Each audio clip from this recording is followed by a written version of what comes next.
For a team that plays playground basketball, that was a really good win. And I'm really proud of our team. I'm proud of our coaching staff. I thought our coaches were incredibly dialed in with the scout throughout the week, and then our players went out and they executed that scout to a T. We dominated the game. We led for 37 minutes, and really proud of the effort. And the city game is important, and don't let anyone tell you that it's just another game, because it's not. And we're city champs again. Dan, just the effort that Lex had throughout this game, even defensively, of course, the steal and score there, to have 10 threes and to have 38 points and kind of chase down Corey Lede a little bit there towards the end. Just how special was it to just see the effort that she put in for those 34 minutes today, Dan? There's two things there. One, she was charged with guarding number 8, the leading three-point shooter in the ACC, and number 8, Carla Villegas, who we think is a very good player, was 1 for 3 and had no daylight.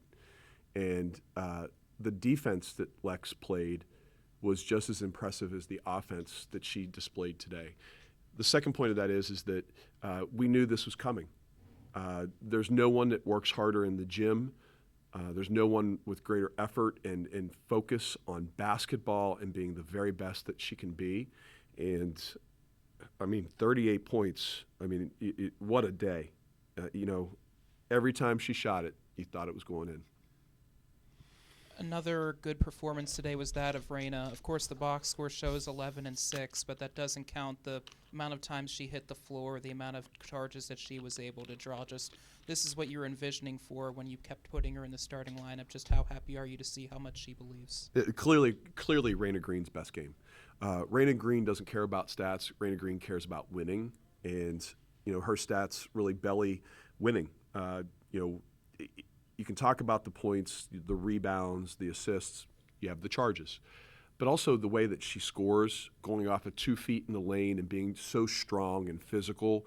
And she picked up a tee for taunting, and she earned that one. And I have no problems with it because she plays with such fire and energy. And when you have a young team, the youngest team in the Atlantic 10, you want to have some people that have some fire and have some toughness to them. And Reyna has that.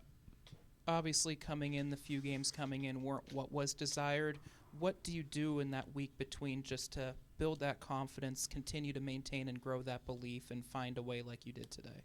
Well, I think our assistants did a really good job of suggesting that we watch the third quarter from Eastern Michigan, where we scored 31 points. And we learned some of our lessons from Stony Brook and Eastern Michigan, but we wanted to show success. So we showed the success of the Eastern Michigan third quarter, where we scored 31, and how. And then we had our Cole McFadden, our graduate assistant, put together an excellent highlight tape that showcased everyone, from Kelly McConnell's sprint and rundowns earlier in the year to Harriet scoring, to highlights for everyone. And I underestimated our youth and our inexperience this year at the beginning of the year. And we're a little younger, a little greener than I had anticipated. So we're going to have a little unevenness, and it's my responsibility. It's not the kids' fault. It's my responsibility that we play with not greater effort, because they always play really, really hard, but with valuing the basketball more and understanding the scout a little bit better, and knowing that when the ball's not going in the basket, we have to find other ways to win. And a lot of that is not on the kids. That is on me, and I have to do a better job for them. But, I'm really happy with such a young team, because if you don't know, 2 days ago we had to explain to them what the city game was. They really did not know what this was, other than Kelly McConnell and Nadia Moore a little bit. And so we wanted the kids to clearly understand what this game means to our Duquesne community, our alums, our fans, and we had a great crowd tonight. You could clearly see it was really important to a lot of people.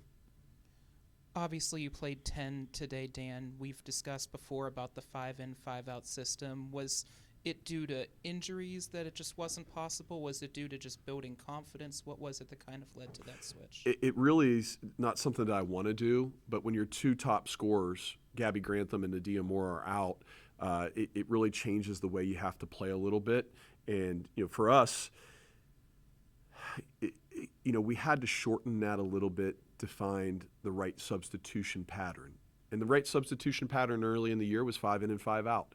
Right now, it's a little bit different. And I think that Maya could have played more in this game because she's a very good defender, and I thought she could have played more. I thought Kelly could have played a little bit more. Dunya has not had a lot of success lately, and I thought Dunya came in and, other than 1 or 2 plays, played really well today. There's a level of consistency where they have to come in and they have to produce. They can't have the expectation that I'm going to be in the next rotation after 2 minutes. And so that's another reason why we went to a little bit of a different substitution pattern. They have to have accountability if they want to go back in. You mentioned the crowd, Dan, and it was a really special crowd today, both sides naturally. Just what did you think, not just seeing fans from both teams, but high school teams, middle school teams, young girls that are really dreaming to be on that court have the opportunity to watch those 40 minutes? I didn't see very many people from the school down the street. I thought it was about 90% Duquesne people. And so maybe more. I didn't see very much yellow and blue in that crowd. To have Trinity and Baldwin, Knock and the Ellis School and Hopewell, and I'm probably forgetting some of them, but we had a lot of young sports, young teams here, a lot of young women, and that's part of why the city game is so important, to show young girls just how important, if you work really, really hard, that you can play in an environment like this. And this might be the best crowd we've had for a city game, the best environment we've had in 19 years. And before the game began, I said to the one referee, Kaz, I said, Kaz, I'm going to tell you, when I started here 19 years ago, there was a section of the stands that was police taped off because the stands were broken. And we probably had 50 people in the crowd. And you look at what we had tonight, and that was really special. You've had time now to reset that 7 days. Now you have 10 days to look at yourself, enjoy the holidays until maybe a little bit past midnight this time, but still enjoy the holidays nonetheless. What do you try to do in these 10 days to just stay the course and find that next as A10 play continues? I'm really not worried about it. And I won't worry about it until December 26th, and our kids shouldn't worry about it either. We all need a break. We all need a mental break. Our kids did outstanding in final exams, and they're learning, and there's a lot of growth in them. And I want them to not think about basketball between now and December 27th. Now, do I want them to get a workout, two to three workouts in where they're doing something? They can go swim, they can go play pickleball. I don't care, just to get some workouts in. And then we'll get back here on December 27th. And that goes for our staff, too. We all need to take a break and enjoy basketball for what it is. And I think that's really healthy, that we are all going to take a nice break for 4 or 5 days. And it's a well-earned break. And I'm getting on a plane tonight at 8:30. And you can guarantee you're going to see me at the airport, and I'm going to be enjoying every moment of this victory. Thank you for supporting women's basketball. Great crowd tonight. City champs.